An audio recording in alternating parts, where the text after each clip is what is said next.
Hello, hello, hello. Hopefully everyone can. Hello. Welcome to Behind the Scenes with Minnie King. Behold the Behind the Sold sign with Minnie King. So I just want to welcome everyone. I'm going to start my podcast. I just announced that I'm going to start a podcast. Probably go on live every week, and I'm going to talk about real estate. So basically, we're going to talk about the real estate market, what's going on, and I will let you know what I think is happening with the real estate market in Niagara. So I live in the Niagara area, and I've been here since 2016. So I'm just going to start off with talking about a little bit about me and my background and how I started in real estate and, when I moved to Niagara, because that was 10 years ago, I believe. I moved here in 2016. So my background is I grew up in Toronto, and then I moved north of Toronto and raised my family. And in 2016, I moved to the Niagara area. So, it was quite a new thing for me that I had to come here and rebuild my business. And that was a big change for me. So anybody that comes from the GTA that moves to Niagara, it is a big change. So there's, different areas in Niagara. There's different municipalities. So I moved to the Niagara-on-the-Lake area, and it was beautiful. Let me tell you, Niagara-on-the-Lake is a beautiful town. But that's the nice thing about Niagara. Niagara has so many different towns and municipalities. You have St. Catharines, you have Niagara-on-the-Lake, you have Crystal Beach. I'm currently living in Crystal Beach right now. But I did get in the real estate business because of my brother, who is a broker of record in Barrie. He owns Sutton Group in Barrie, and I was his admin. So that's how I started with real estate.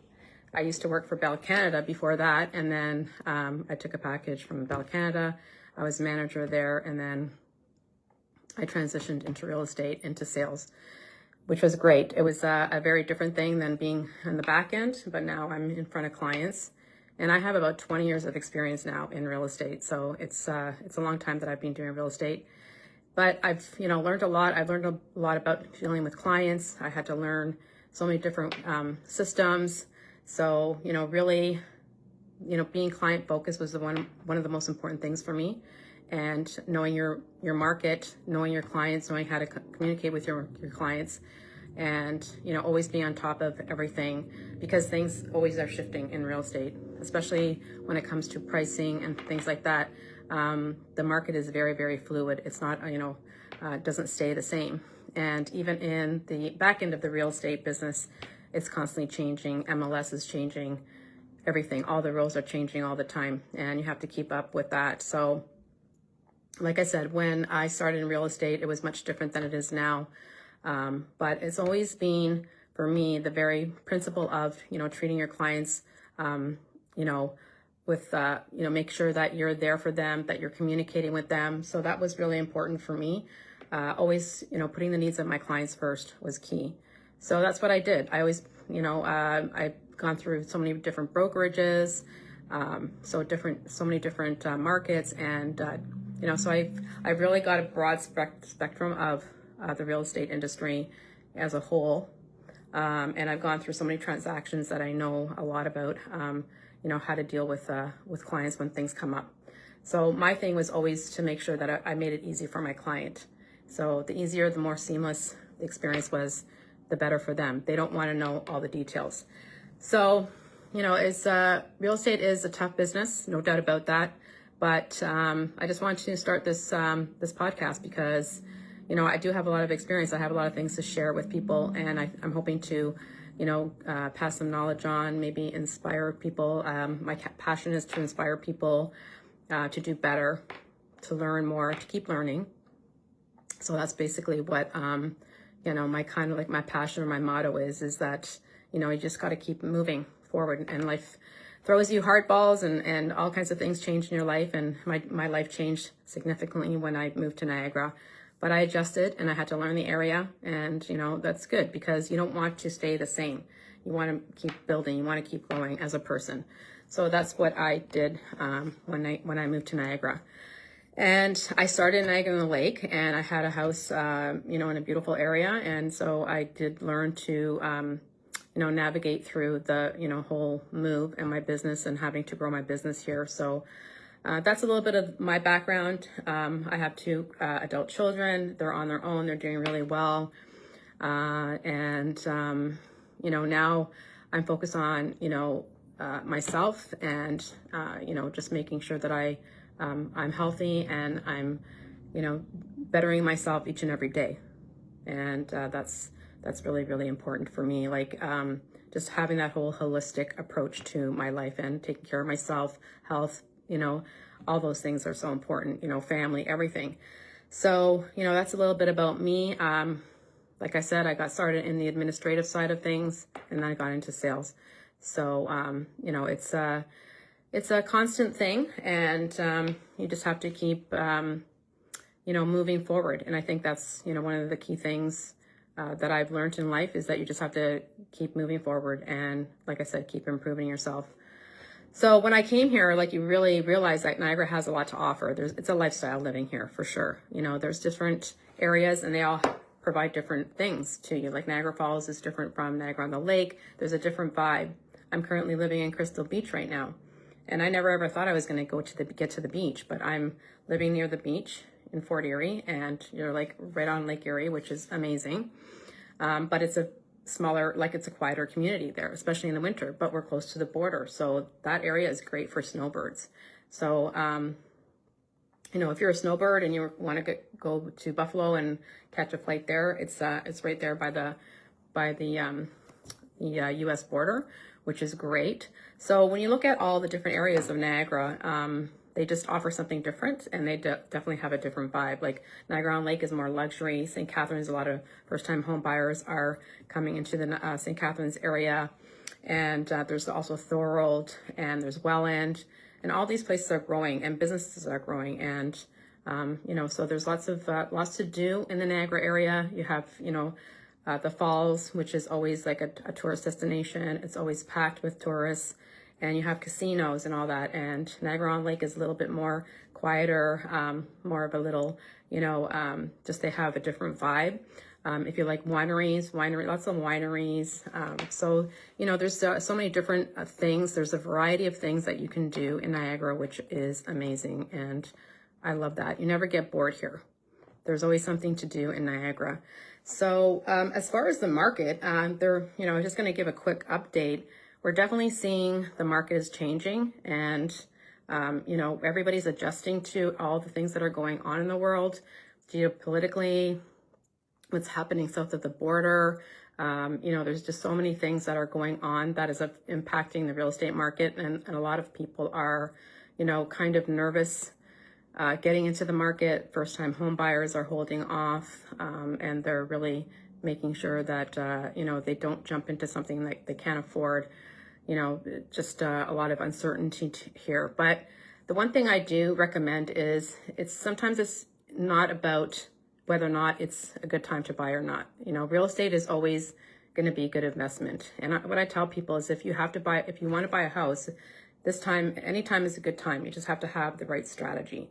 And sometimes we base it on fear, and people are fearful of getting into the market. But you know what? It's not about that. It's about what is your strategy as a buyer.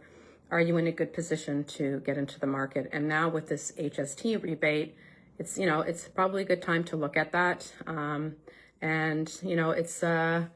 It's not based on fear. It's based on strategy. And if you're a seller, then it's a good time to make sure that you have the right price, that your house is being presented well. And if you have that strategy, it's all about timing. You want to get into the spring market. This spring, things have seemed to be slower than normal because of everything that's going on in the world. And, everybody's afraid of job losses and stuff like that. But if you do your homework and you have the right strategy and you work with the right realtor, then, it's a good time to buy anytime. Right now is a great time to buy. It's a buyer's market. It's a balanced market. So, it's a really, really good time to look at getting into the market Right now, sales are down 4% from last year. So year over year, the market is down about 4%. So in terms of sales, and then the average sale price is gone down around 8%. So 6 to 8%. The average sales prices in Niagara is about $660 to $665. So that's quite a big drop from, like, say, 2021, 2020. But 2020 post-COVID was an anomaly, and a lot of sellers are still thinking that they're going to get those prices. But when you look at the GTA, there's a lot of people that are not moving here anymore because they're going back to the office. You know, when COVID was happening, a lot of people were moving out of the GTA. They were coming here. So Niagara is definitely a market that people are looking at from the GTA, especially if you're looking at retiring or downsizing. It's a great place to, retire here. It's a slower pace of life. There's not so many people. It's not so, there's not so much traffic. So it is a good time to buy. It's a balanced market. You have, as a buyer, have more time. You have more selection. You can do your due diligence. You can put conditions on it in the offer. So I tell people the interest rates are fairly good. They haven't gone up, but now with inflation, they might start going back up. So as far as a buyer, I think it's a great opportunity to look around, take your time, work with a realtor, and make sure that, you do your homework, you do your due diligence, you make sure that you get the pre-approval and get the financing put in place and put some conditions in there as far as home inspections and stuff like that.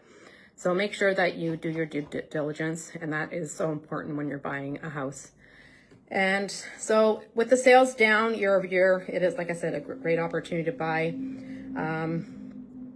It's really all about strategy, and you don't want to be in a position where you're rushing into anything. You're going to take your time. As far as the seller is concerned, make sure that your house is prepared to hit the market, because there's lots of competition out there. There's a lot of listings, and if your house doesn't show well, then people are going to be comparing it to a newer home, model homes. Like, people are very picky now. They want move-in ready. They don't have time to do the work. Unless you're an investor, people aren't going to want to go in and renovate a house when they already are struggling to pay a mortgage. They're not going to have the extra income to renovate unless you're investing in it as an investor and you're flipping it, something like that.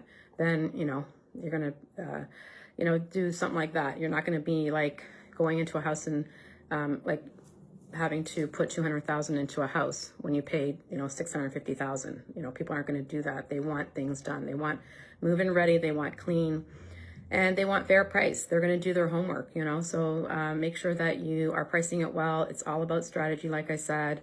Even timing when you're going to list it, like early spring. So you're going to have to look at all those variables in terms of your strategy, and when you're listing the property, make sure that it is crystal clean, everything is done, staged, whatever, good photography, but most importantly, you have a good realtor.